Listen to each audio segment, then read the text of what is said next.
G'day everyone, how's everyone doing?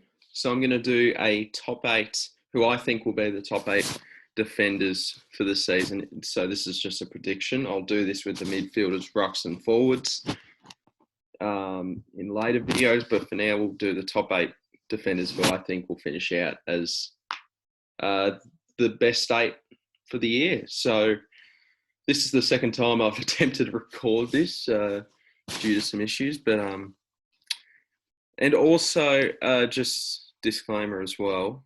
So, Supercoach about a DPP, so might make this totally wrong because during the season, players from the midfield, rucks, forward, whatever, can get added to as a defensive option. So, but for now, this is what we're working with. I can't predict that, unfortunately, but yeah. Like for example, Dane Zorko. I saw on a whiteboard during a match sim for Brisbane that he was off the half back line, but I think he's injured anyway. But that's just an example, and we can't predict that Zorko is going to get that status. Anyway, let's get straight into this. So, D1 is going to be Jake Lloyd, who is just a phenomenal Supercoach player throughout the years. He's going to have more touches without Jordan Dawson. He's just a focal point of that Sydney defence that is just, I think Sydney are in for a big year. Jake Lloyd's just, he's the ultimate seagull. He can grab touches out of his ass. He's certainly a key player for them, and I do think he will be D1 to finish the season. And he's durable as well. 21 games played last year, and throughout the years he's basically played every game. So games won't be an issue. Let's just hope that he's not over the hill a bit, but he's still really young for not really young, but he's in his prime. So Jake Lloyd, I think, is a great option.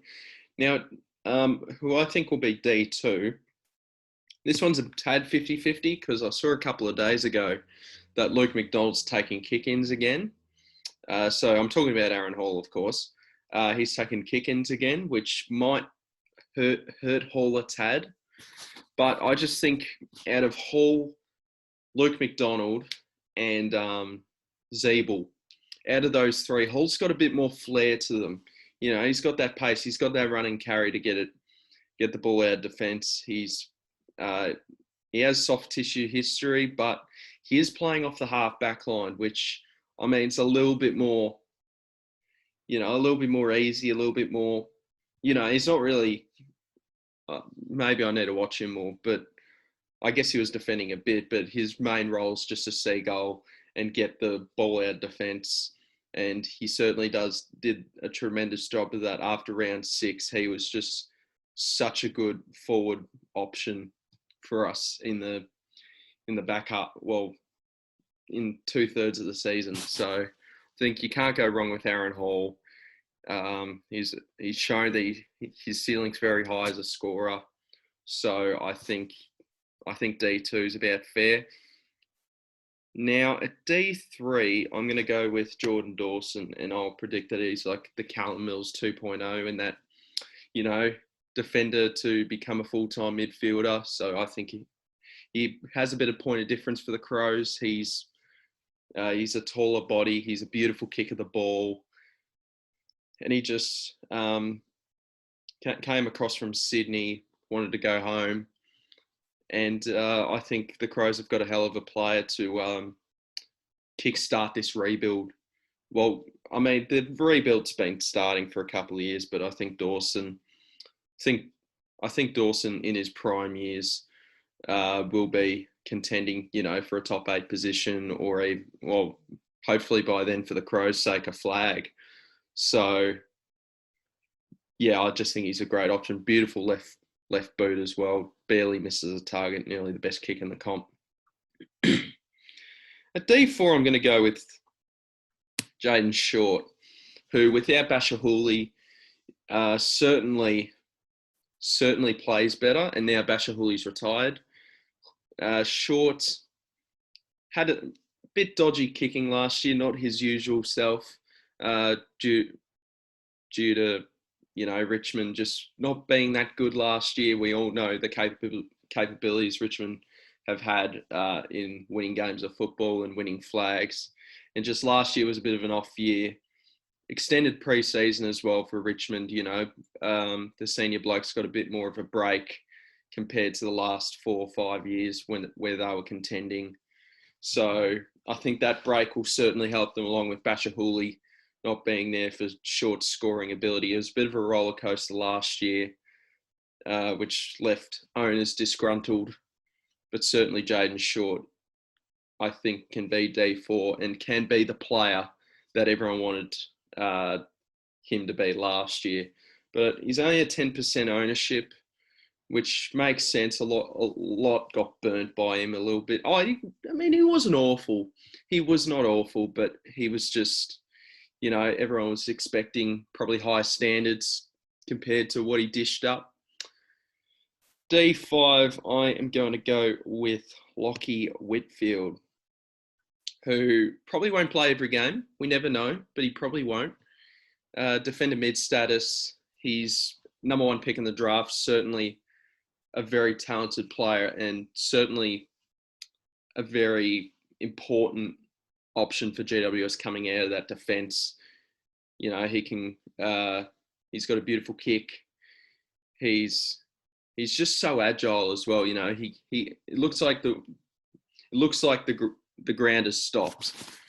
All the players have stopped or moving in slow motion when Lachie Whitfield has the ball. He's just got that time, like Scott Pendlebury did and still does, to be fair. So Lachie Whitfield, great option.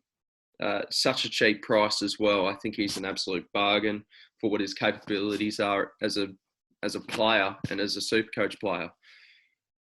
So, yeah, now let's go over a few options, because there will be a few blokes that I don't have any exact list on how I'm ordering it. So I'll just go over a few options, get a bit of my live reaction. So we'll start with James Sicily. I don't think he's a top 8 defender, maybe top 12, probably top 12, but I think as a top 8 defender, I just think there's a lot of Hawthorn defenders that can do that exact same role. Now, Sicily's obviously the best at it, but I think you've got a lot of defenders that can run and carry. You've got Jarman Impey, you've got Changuth Jiath, you've got Will Day. Scrimshaw can intercept, not so much run and carry, but he's got a beautiful kick. Granger Barras, I'm sure, will come into the Hawthorn frame, whether at the start of the year or at some point during the season. There's probably Hardwick is good at defending, especially one-on-one as well, but I just don't think Sicily's a top 10 defender. Great price for him, and you'll certainly probably get a 70k increase in his ability, but I'm not picking him because I just don't think he's going to be a top 8 defender by the end of the season. Now, as we scroll up, Stephen Mayno, great handy pickup last year. Braden Maynard's one I want to touch up on. So he's trialling in the midfield. He's been doing some midfield runs there at the Pies, which I find very interesting. And he could certainly be that maybe Callum Mills option. That'd be best case scenario. Worst case scenario, he probably stays where he is. Maybe teases a few buyers. I don't think I'd start with him, and I don't think he's top 8. Maybe he is. I might fit him in at D8 on the bench. Isaac Cumming. I mean, you've got Lachie Whitfield. Nick Hind I wouldn't go with. Caleb Daniel, we don't know what his role is. It seems like that role that he played last year was very important. Half-back wing, a bit of a utility at times. So Bailey Dale's the man now there. So I wouldn't touch him. Jacob Wiedering. No. Christian Salem, nah. Harris Andrews, great player. I mean, all the players that I'm passing by are very good players, but just not to start with Supercoach or be top 8 options. Bailey Dale, he could be an upgrade, like a final upgrade option at D6 if you're desperate. But great effort for him making All Australian, but I don't think he's top 8 defenders for this year. Sam Doherty, hope he's going well. It seems like he's back on the track, so it's good to hear. I hope he's doing all right, but I just don't think he's an option. Jordan Ridley, he's ever so tempting to put here, and I think I will end up putting him in here. They brought in Jake Kelly, who's going to do some of the lockdown defending roles, obviously, if he's best 22. Ridley, we just know how capable of a player he is when intercepting, and he is one of the better defenders in the AFL in general. Jordan Ridley, you know what? I'm going to chuck him in. I'll figure out the order, but I'll just chuck my 3 players that I think will be top 8 in these final 3 slots. I think it's these top 5 for me at the minute, are like the clear top 5. But then there's the final 3, which, you know, you could toss up a few options. Maybe I'm underrating Ridley, but I don't know. You got Heppel and Hind, I assume, still playing that role as they did last year as defence options, and taking kick-ins from him. Obviously, Ridley's the best player, but you know you've got a couple of players there in hand to take kick-outs and all that. Heppel, don't trust that body. Don't trust that body or the scoring potential. I had him for quite a long time last year. Very, very consistent. If you're looking for a guy that's going to get you no lower than 85 and probably no higher than 110, he's probably a guy. His ceiling's not high, but his floor isn't very low. So now we've got Jack Crisp, Daniel Rich, Tom Stewart, Jack Zeeble. So I've got in terms of my final options, who I reckon will be top 8, I've got Jack Crisp, Rich, Stewart, Zeeble, and then the only other one I'd consider. Maynard. I don't think I'm ballsy enough to put Maynard as a top 8 finish. I'm just probably not going to say when I've got Jack Crisp, Daniel Rich, Tom Stewart, and Jack Zeeble. So let's go over these 4 real quick and who I would be leaning towards to finish out as top 8 defenders. So Jack Crisp, I had it for my Supercoach team picker and probably for the first month of the season. I went with Jack Crisp just because I think his scoring potential and his durability, his scoring potential is really, really good.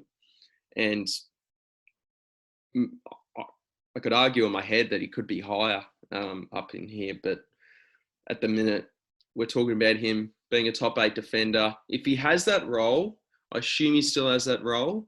That's the only reason why I'm a little bit questionable, because I haven't really heard much about him in the preseason. Maybe no news is good news. You know, maybe we would hear, he's gone back to defence. You know, probably someone would have told us by now if he's training with the defenders. But Jack Crisp, it's a little bit steep in price as well, which is why I wouldn't start with him. But we're talking about top 8 defenders. And Jack Crisp, I think certainly, even regardless of role, I just think he'll play enough games to just sneak in. If he's playing off the half back, I think he sneaks in as a top 8 defender. If he's playing the guts, he could be around this Jordan Dawson, Jaden Shaw territory. I just rate him that high in the midfield. He's certainly a good player in the midfield. Obviously a great player in defence as well. But for Supercoach reasons, I think we'd much prefer him in the guts. Daniel Rich, bit of a quiet achiever just in Supercoach world. Obviously, we know how good of a player he is in real life, and certainly kickstarts the Brisbane attack from coast to coast. Booming boot he has. Just no one really picks him. He just quietly sneaks in as a great option in there. So Daniel Rich, I think I could pick him. Jack Zeeble, I'll get to Tom Stewart. Jack Zeeble, I don't know. He was a great forward option. He just kind of plateaued a bit at the end there. and at the back half of the season, just due to probably the emergence of Aaron Hall and just showing the world his pace, his agility, just getting the ball out of defence as it had to on multiple occasions in that North Melbourne backline. I just think Hall's a more appealing option than Zeeble. But Zeeble, I don't know. I think that price has really the scoring just in the back half of the year has just kind of put me off. I mean, certainly, I think he's top 12, but is he top 8? I don't know. That second half of the season really just scared me a bit for me to put him in here.